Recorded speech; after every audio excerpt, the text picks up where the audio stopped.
voltava para cá, daqui a pouquinho vai visitar a mais emblemática taverna 4 lá. E esse pessoal vivia aqui porque eles achavam que o fim do mundo estava chegando. E a corrupção e a decadência chegavam num ponto insustentável.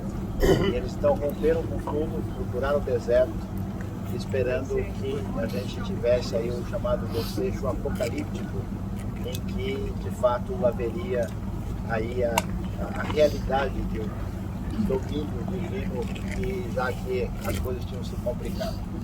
Agora, a Dália mencionou, a gente falou, isso aqui foi achado em novembro de 1947. Mas só para vocês saberem um pouquinho da história, o arqueólogo Eleazar Shukeni, ele ficou ouvindo, porque o pessoal, os beduínos, né, o Mohamed El-Dib e o companheiro dele, acharam esse negócio, falaram, isso aqui é um pedaço de couro de sapato. Vamos ver se a gente consegue negociar, e pegaram um comerciante chamado Cando, que levou isso para Belém, para uma igreja ortodoxa. Ficou na mão de um homem chamado lá, o Mar Atanásio. E eles guardaram ali, sem saber muito bem do que se tratava, sem dar muita atenção. Aí o Eleazar Shukeni, que ouviu falar disso, e resolveu ir a Belém. Mas quando?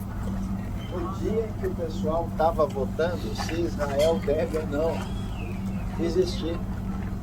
No dia 28 de novembro, 27, 28 de novembro de 1947. Aí a votação correu no rádio, o homem se arriscando, porque está todo mundo, né? Dizendo, se Israel, a ONU votar, o pau vai quebrar aqui.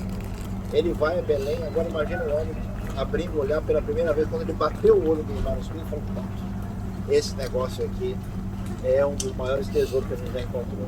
Ele consegue adquirir alguma coisa, uma parte que tinha sido contrabandeado para os Estados Unidos, e o pessoal botou um anúncio no jornal, o filho dele estava lá e por acaso abriu o jornal e achou o anúncio e comprou o material que estava lá. E aí a coisa é a seguinte, há quase 2000 anos atrás, o povo saiu daqui. O povo saiu, foi expulso pela perseguição romana, e eles saíram com o único tesouro real que eles tinham, que era o livro.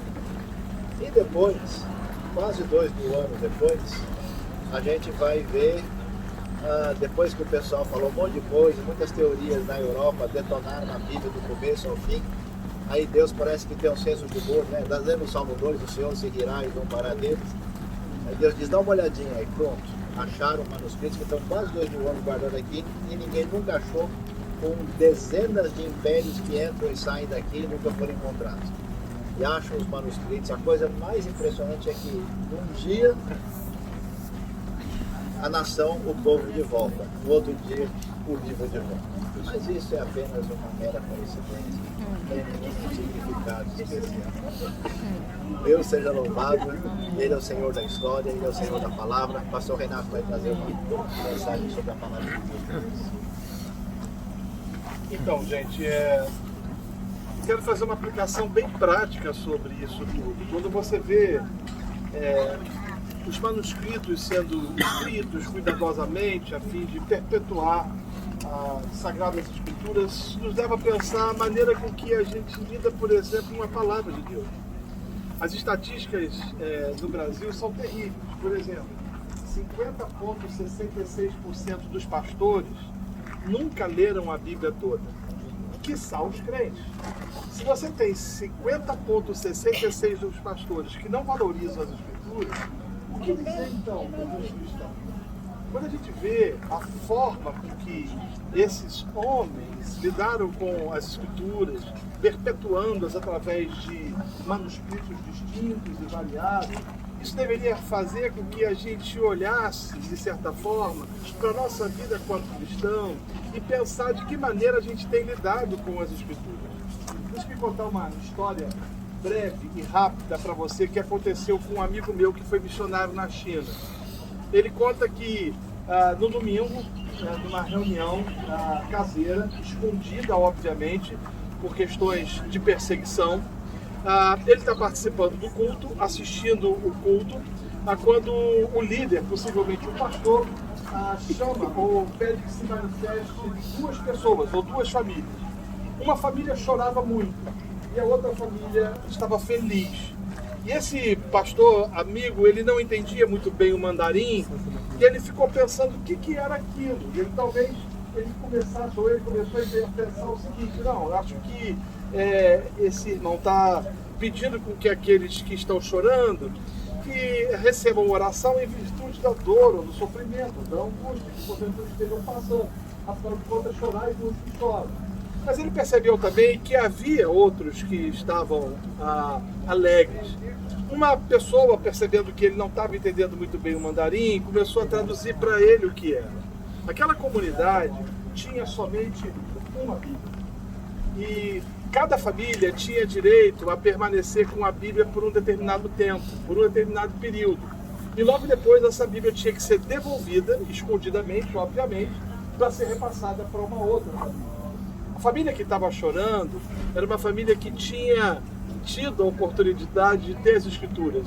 E o patriarca, ou o pai, disse o seguinte: olha, nós conseguimos ler o Antigo Testamento todo e a gente conseguiu ler somente parte do Novo Testamento. E nós estamos muito angustiados e tristes, porque a gente não vai ter a Bíblia nas próximas semanas.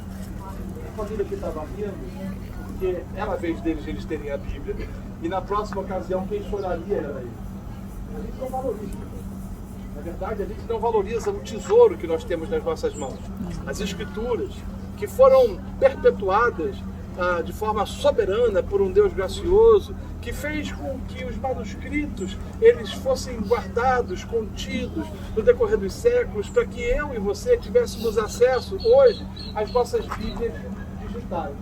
O problema, às vezes, é que a gente não lê, não estuda, não valoriza e não permite efetivamente que a palavra de Deus, que é lâmpada para os nossos pés e luz para os nossos caminhos, seja referência para as nossas vidas. Portanto, a experiência desse lugar deveria fazer com que eu e você pensássemos no tesouro que nós temos em nossas mãos, que é a maravilhosa palavra de Deus.